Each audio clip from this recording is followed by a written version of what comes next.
Hi, my name is Jim Heath. I'm the president of the Institute for Systems Biology. I'm here today with William Chower, who is received his PhD in my group and is continuing to get his MD. He's part of the USC Caltech MD PhD program, but he was a graduate student in my group here at ISB. And Jong-Chan Choi, who's a postdoc staff researcher in my group here. And we've just had a paper published this week in Nature Comms Bio. And that paper concerns a new technology designed to really decode what are called peptide MHC T-cell receptor interactions. What we're talking about here is shown here in this picture.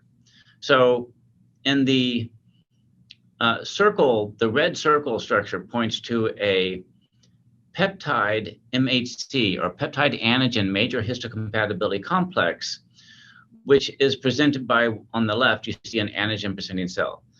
That peptide is a fragment of perhaps a virus, of a bacteria, or perhaps even of a peptide from a mutated protein from a cancer, and that peptide would contain the mutation.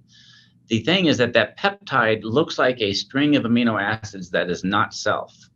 And then on the right-hand side, you have a cytotoxic T cell, and the T cell receptor, abbreviated here TCR, is the molecule that recognizes that peptide MHC. So in practice, one will actually take these peptide MHCs, make them through cell expression methods, through protein expression methods, and use them to capture T cells so that one can analyze antigen-specific T cell populations. Critical thing for cell therapy, for understanding immune responses against virus, pathogens, et cetera. It's a slow process, and basically William has developed a technology that allows us to greatly accelerate this. So William, why don't you talk about what you developed? Hey, Jim. So yeah, our technology is called single-chain trimers of peptide MHC complexes. Basically, in the past, when people have tried to make these peptide MHC complexes, they relied on bacterial expression protocols that require the individual expression of each of the two subunits of the MHC. In other words, expressing the HLA subunit individually and then the beta-2M unit individually as well. After that, they have to synthesize the peptide or the antigen, as shown here in red, and then they have to refold all three components together in a in vitro setting. The limitations behind this process is that when it comes to scaling up to generate maybe hundreds of these reagents, it is extremely laborious and time-consuming. And so our advantage with the single-chain trimer technology is that we can encode all three components of this protein into one single genetic construct on a plasmid.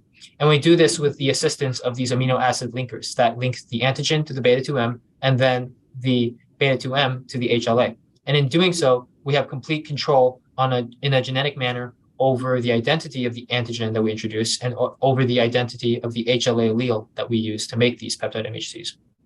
So SCTs have been around for a little while, right? So what's novel about your tech? The novel component of our technology is that we are enabling high throughput production of these by introducing these genetic tricks, essentially, to enable one to rapidly substitute out whichever antigen one wants to encode in an SCT. And we're also making it easy for one to substitute the HLA allele for whichever one they want to use for their study. And so this allows us to make a library of what, 1,000, 2,000? Yeah, we've made up to 1,000 in a time span of about 2 months in the past, but I'm sure we can crank it up even higher if we want to. Thank you. That's very helpful, William. Maybe you can talk to us a little bit about the challenges you had in developing this technology. Yeah, one of the major challenges we had when it comes to developing a new technology is that we have to make sure that this new technology works just as well as what already exists out there. So is it as good as the gold standard, and can it perhaps even be better? So in order to answer that question, we had to generate these single-chain trimers to present a cytomegalovirus peptide. That's kind of like the gold standard peptide that we see many patients respond to. At the same time, we also have to generate peptide MHCs in the traditional way using bacteria to refold these peptide MHCs and also to present the same CMV antigen. And in doing so, now we have two reagents that we can use to try to capture CMV-specific T cells from a patient sample. And then after we capture those T cells, we can then compare the quality of their T cell receptors. Are these reagents catching the same T cell receptors or are they different? And so we conducted several experiments to show that indeed our single chain trimer technology can capture T cell receptors that are equally as effective in tackling the cytomegalovirus infection as those which can be captured using the refolded peptide MHCs. Yeah, it was a very impressive comparison. And so, then, we took this technology and applied it to relatively large libraries of PMHCs, the large libraries of single chain trimers across multiple HLA alleles to show generality and captured a lot of T cells. And so, Zhongchen, you did a lot of work on validating those T cells to show that, not just for the case of CMV, but for lots and lots of other antigens and different HLA alleles, that this technology was robust. So maybe you could talk a little bit about what you did.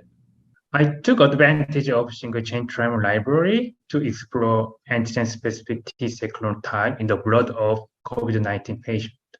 So what we found here is that, yes, we could detect SARS coronavirus 2 specific T cell population that responded to spike epitope in our single-chain trimer library. And indeed, some of the immunodominant epitope we found here were shared across multiple patients and even across multiple cohorts. And then we validate this technology by isolating the T cell receptor from the antigen-specific T cell, and then we generically engineered the CD8 T cell to express SARS coronavirus 2 specific T cell receptors. So we observed that the most of SARS coronavirus 2 specific T cell receptors that we cloned into CD8 T cell presented very strong signatures of T cell activation and even killing the target cell in response to spike epitope. So this story tells us that the rapid discovery of antigen-specific T cell is possible using our single-chain trimer technology in a high-throughput manner. What does this enable for us to do?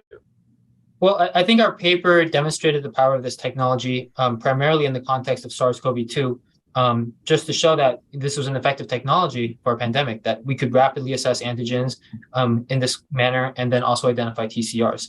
But you can imagine that the SARS-CoV-2 is but one of many potential different infections one can have. This also includes bacterial infections, fungal infections, and antigens might also be found in autoimmune disease and also, as you said, Jim, in cancer.